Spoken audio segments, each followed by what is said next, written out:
한국 경제가 올 3분기에 2009년 3분기 이래 처음으로 분기 성장률이 2% 아래로 추락할 수도 있다. 이런 전망이 있습니다. 최경환 경제부총리가 내년 경제 성장률도 당초 전망한 3.5%보다 낮은 3.3%에 달할 것이다. 이런 언급을 했는데 현재 최경환 경제부총리는 터키에서 열리고 있는 G20 경제부총리 한은 총재 회담에 가 있습니다만 살아날 기미를 보이지 않고 있는 한국 경제, 수출 부진이 원인이다 이런 분석도 나오고 있습니다만 함께 짚어보겠습니다. 숭실대학교 경제학과의 온기훈 교수입니다. 안녕하십니까 교수님? 네, 안녕하십니까? 네, 주말 잘 보내셨어요? 예. 네. 잘 지냈습니다. 날씨가 시원해져서. 네. 그러게 말입니다. 날씨만큼 경제도 좀 좋았으면 좋겠는데. 네, 그렇죠. 네. 지금 최경환 경제부총리가 G20 경제장관 회의에 터키에 가 있죠. 네네. 회담이 어떤 의미가 있나요? 네, 사실 이제 글로벌 금융위기 이후에 네. 세계 경제에 영향을 미치는 게 이제 과거에는 선진국들의 8개국 G8 네.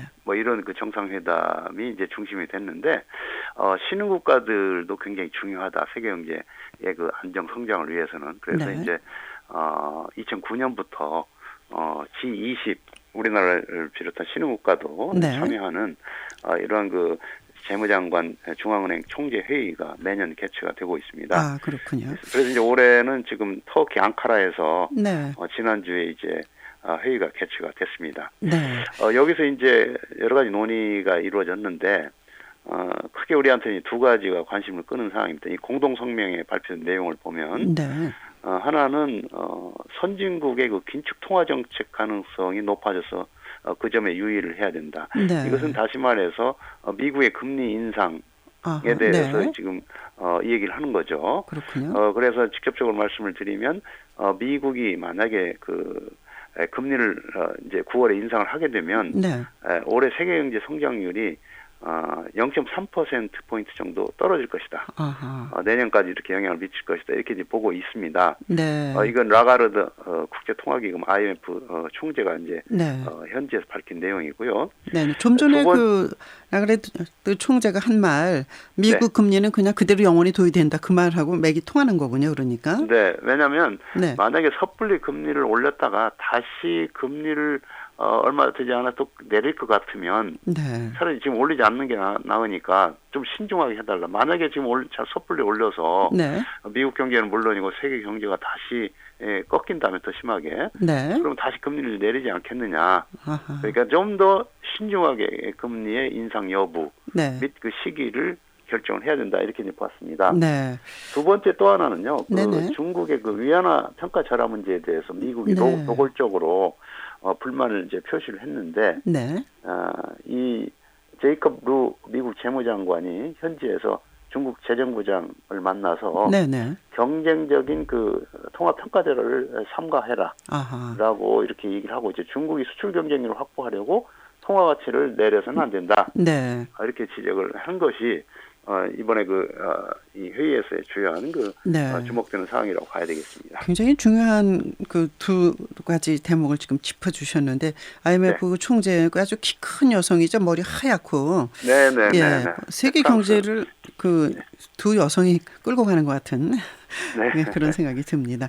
네네. 근데 우리 경제가 3분기 경제 성장률이 1%대로 떨어질 거다. 이런 전망이 나오고 있는데 네네. 내외 여건이 다 좋지 않다는 뜻인가요? 그렇습니다. 사실 1% 성장이라고 하는 것은 굉장히 낮은 겁니다. 거의 제로 수준에 가깝다는 얘기인데요. 그렇죠. 네.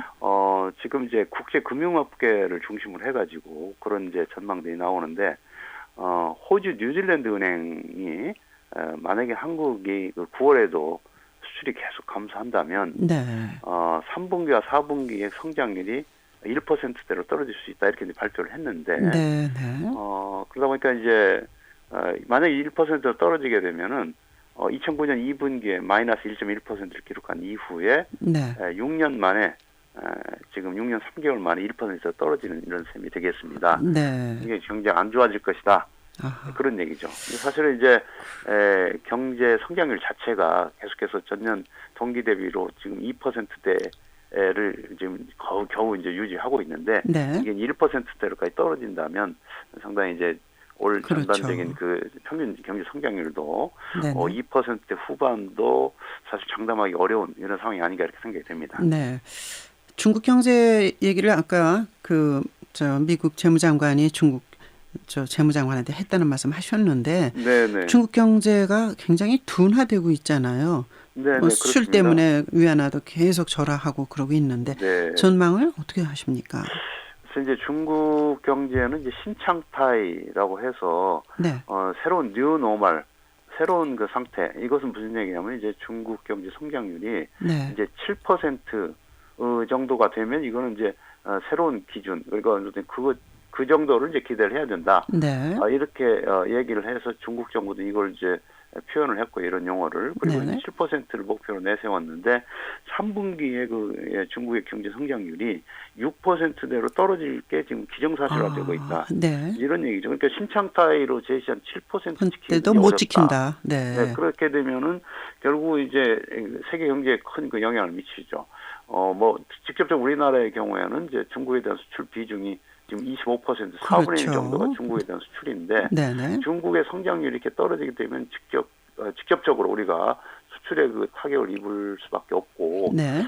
또 하나는 그렇지 않아도 지금 중국이 자체적으로 산업 경쟁력을 키워서 네. 우리나라부터 이거 중간재 수입을 매우 지금 줄이고 있거든요. 있죠. 우리가 네, 크게. 그러니까 성장률 자체가 떨어지는 문제. 그다음에 중국의 스스로의 그 작업자족 어떤 중간재 이런 작업자족 부품, 네. 소재 이런 거. 그러니까 이제 두 가지가 겹쳐서 우리가 상당히 지금 수출이 어려워지는 상황에 놓여져 있지 않습니까? 네. 그러다 보니까 이게 이제 내수는 우리나라의 경우에 시장이 좀 한계가 있고 하니까. 그렇죠. 인구가 또 한계가 있으니까요. 네네. 예. 그러다 보니까 수출이 이렇게 어려워지게 되면 이 성장률이 크게 위축될 수밖에 없는 네. 이런 아주 어려운 상황에 놓여져 있다고 보겠습니다. 그 최경환 경제부총리가 내년 경제 성장률도 당초 전망보다 낮췄지 않습니까? 네네, 그렇죠. 완전히 저성장 기조로 가는 거 아니냐. 그러면서 이게 또 무슨 국회에 어떤 메시지를 던지기 위해서 나온 거냐 이런 얘기들도 있던데요. 네, 사실 이제 그런 이제 좋은 지적을 하셨는데요. 우선 사실은 이제 지금 저성장 기조가 굳어지고 있다라고 하는 것은 왜 그러냐면은 네. 과거 같으면 이전 연도 그러니까 전년도의 성장률이 낮으면 그 다음에는 소위 기저 효과 때문에 좀 높아지는 네. 이런 경향들이 있었죠. 그런데 이번에는 올해 2% 성장, 내년에도 사실은 2% 성장으로 보는 그 모건 스탠리라고 하는 그런 전망 기관이 있는데 내년에도 한국의 경제 성장률은 2.2%를 기록할 것이다. 이렇게 지금 최근에 전망치를 내놨는데 네. 이렇게 된다면 내년에도 올해가 2% 성장한다면 기저 효과, 소위 올라가는 효과가 없는 거죠. 네. 그러면 결국은 이제 경제가 취약하다는 얘기고요.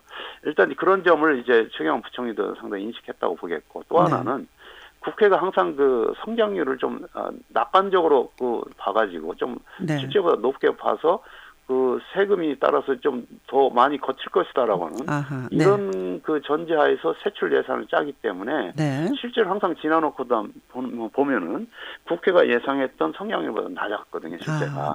그러다 보니까 세수 차질이 발생을 했고 작년에도 약 11조 9천억 원, 그 전년도에도 8조 5천억 원의 세수 차질이 발생했거든요. 그러다 보니까 이제 예산 지금 국회인데 예산을 좀 제대로 좀 편성을 해야 된다. 이런 그 어떤 가을 경제국회를 맞이해서 이렇게 그 메시지를 던졌다 이렇게 보겠습니다. 네.